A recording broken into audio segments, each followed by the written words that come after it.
ਬਦਲਾਅ ਦੀ ਲਹਿਰ ਚੱਲ ਪਈ ਹੈ। ਪੰਜਾਬ ਨਸ਼ਿਆਂ ਦੇ ਖਿਲਾਫ ਜਾਗ ਉੱਠਿਆ ਹੈ। ਦਹਾਕਿਆਂ ਬਾਅਦ ਕੋਈ ਸਰਕਾਰ ਨਸ਼ਿਆਂ ਦੇ ਖਿਲਾਫ ਪੂਰੀ ਤਾਕਤ ਨਾਲ ਲੜ ਰਹੀ ਹੈ, ਪਰ ਕੋਈ ਵੀ ਸਮਾਜਿਕ ਲੜਾਈ ਸਰਕਾਰ ਇਕੱਲੀ ਨਹੀਂ ਜਿੱਤ ਸਕਦੀ। ਜੇਕਰ ਪੰਜਾਬ ਤੋਂ ਨਸ਼ਿਆਂ ਨੂੰ ਜੜ ਤੋਂ ਮਿਟਾਉਣਾ ਹੈ ਤਾਂ ਹਰ ਪੰਜਾਬੀ ਨੂੰ ਅੱਗੇ ਆ ਕੇ ਸਰਕਾਰ ਨਾਲ ਖੜਨਾ ਪਵੇਗਾ। ਯੁੱਧ ਨਸ਼ਿਆਂ ਵਿਰੁੱਧ ਮੁਹਿੰਮ ਤਹਿਤ ਹੁਣ ਨਸ਼ਾ ਮੁਕਤੀ ਯਾਤਰਾ ਤੁਹਾਡੇ ਪਿੰਡ ਤੁਹਾਡੇ ਸ਼ਹਿਰ ਪਹੁੰਚ ਰਹੀ ਹੈ। ਯਾਤਰਾ ਵਿੱਚ ਸ਼ਾਮਲ ਹੋ ਕੇ ਆਪਣਾ ਫਰਜ਼ ਨਿਭਾਓ ਅਤੇ ਪੰਜਾਬ ਨੂੰ ਨਸ਼ਾ ਮੁਕਤ ਬਣਾਓ।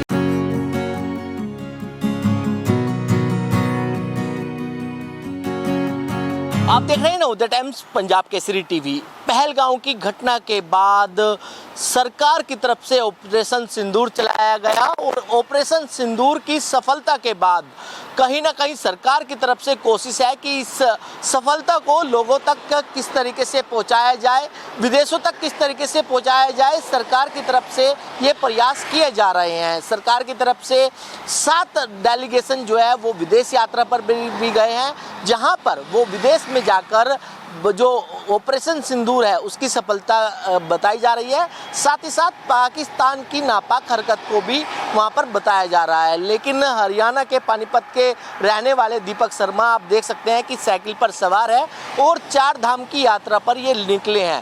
ऑपरेशन सिंदूर की बात ये कर रहे हैं कि ऑपरेशन सिंदूर का संदेश लेकर ये 4 धाम यात्रा पर निकले हैं, क्योंकि हर कोई देशवासी अपने ऑपरेशन सिंदूर की बात जो है वो कर रहा है। दीपक जी, आप पानीपत के रहने वाले हैं, मन में किस तरीके से ख्याल आया कि आप साइकिल से 4 धाम यात्रा करेंगे? देखिए, विचार तो पहले भी था कि भाई मैं देश का भ्रमण करूं, लेकिन जो ही ये दुर्घटना कहूँगा मैं कि पाकिस्तान के गद्दार जो हरामी निकम्मे, मैं तो जो मुझ पे बोल रहा है मैं तो कहूँगा, तो उन्होंने जो नापाक हरकत की है ना, हमारी बहन बेटे और सिंदूर छीना है, उसके बाद आदरणीय और प्रधानमंत्री मोदी को चैलेंज किया गया, भाई मोदी जो को जाके बता देना ये कर दिया है। फिर आदरणीय प्रधानमंत्री मोदी जी ने जिस तरह हमारी मातृशक्ति को हाथ में शक्ति पावर देकर पाकिस्तान की रीढ़ की हड्डी को तोड़ दिया, उनके मान सम्मान में मैं यात्रा लेके निकला हूँ। और ये यात्रा ऑपरेशन सिंदूर और विकसित भारत और नौ संकल्प को लेके है, जो सीधा सीधा राष्ट्रभक्ति का एक संदेश है। और मैं रास्ते में जितने भी मेरे अमर शहीद जवान मिलेंगे उनको श्रद्धांजलि देने का, साथ में स्वच्छ भारत मिशन का एक जो संकल्प है आदरणीय प्रधानमंत्री वो लोगों तक पहुँचाने का काम करेंगे। लेकिन दीपक जी, अगर बात करें, आप संकल्प लेकर निकले हैं, क्या लगता है कि जिस तरीके से सरकार लगातार ऑपरेशन सिंदूर की बात कर रही है, अलग अलग तरीके से वो लोगों तक पहुंचाने की कोशिश कर रही है, आप भी क्या जिस तरीके से 4 धाम की यात्रा पर निकले हैं, क्या ये संदेश लोगों को देंगे, बैठ के करेंगे, किस तरीके से आपका ये रहेगा? देखिए, हमारा देश ना तीर्थों से भरा पड़ा है, और मैंने 4 धाम इसलिए किए क्योंकि हर एक नागरिक की मनसा होती है कि मैं 4 धाम करके आऊँ, ये मोक्ष प्राप्ति का। फिर मैंने इस 4 धाम को देशभक्ति से जोड़ने का प्रयास किया है। क्यों ना भाई 4 धाम यात्रा उनके लिए हो जिन्होंने देश के लिए सबको निछावर कर दिया। और आप भी देखते हैं हमारे देश का बहुत बड़ा हिस्सा आजकल टूरिज्म में है। छुट्टियां हो गई हैं गर्मियों की, हर कोई चाहता है कि मैं भाई द्वारिकाधीश जाऊँ, रामेश्वर जाऊँ, ज्योतिर्लिंग करूँ और माँ गंगा का स्नान करूँ। तो मैं जितने भी हमारे टूरिज्म स्पॉट है वहाँ जाकर लोगों को ऑपरेशन सिंदूर की गाथा गाऊंगा और साथ में 9 संकल्पों के साथ उनको जोड़ूंगा। कितने किलोमीटर का ये सफ़र रहेगा और कितना समय इस सफ़र को रहेगा? देखिए, करीब मैंने आकलन किया है ये 10,000 किलोमीटर का सफ़र रहने वाला है। और साथ ही साथ ये करीब 6 महीने मुझे इस सफ़र में लगेंगे, जहाँ जहाँ देश का हर कोना को मैं टच करूँगा, क्योंकि 4 धाम आदरणीय शंकराचार्य जी ने जिस तरह देश को एक करने के लिए बनाए थे, उसी को पच्चीनों पे चलकर मैं देश का भ्रमण करूँगा।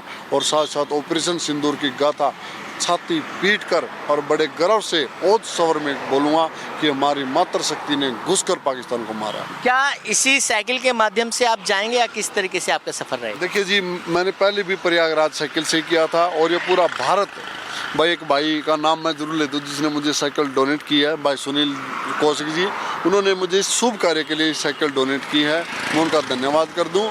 और ये साइकिल से ही हुई है। आपने डोनेट की बात करी, इसके लिए फंडिंग कहाँ से इस्तेमाल किया जा रहा है? पैसा अपने पास से इकट्ठा किया जा रहा है या आप किस तरीके से काम करते हैं? देखिए, ये भारत देश है, ये यहाँ अमीरों का देश है, यहाँ कमर नहीं फेरी जाती। जब भी कोई मेहमान अतिथि देवो भव की तरह आता है तो उसका मान सम्मान पूरी ओर से, दाना पानी ये भगवान का लिखा होता है भाई साहब। आदमी जहाँ चाहे वहाँ चुग लेता है। लेकिन मैंने देखा है, मैंने प्रयागराज यात्रा के दौरान जिस तरह लोगों ने मेरा स्वागत किया और मुझे मेरे फल बांध दिए। मेरी हर साइकिल के हर कोने पर फल बंधे हुए थे भाई साहब, और जहाँ बैठा हूँ वहाँ जूस मिले। और एक और बात बता दूँ, मैं रायबरेली के पास था तो एक किन्नर समाज की बहुत बड़ी वो माँ थी। उसने मुझे कहा, बेटा मैं तो स्नान नहीं कर पाऊंगी, ये 200 रुपये उसने मुझे दिए। मैं 200 रुपये लेके मैं घर आ गया। तो मैं नहीं मानता कि ये देश भूखा मरने देगा, ये देश हमेशा आगे खड़ा मिलेगा। तो बिल्कुल ये देश कहीं ना कहीं ऑपरेशन सिंदूर की बात इनके माध्यम से की जा रही है। ये आप देख सकते हैं कि 9 संकल्प जो है वो इनकी तरफ से लिए गए हैं और ये यात्रा पर जो है वो निकल चुके हैं।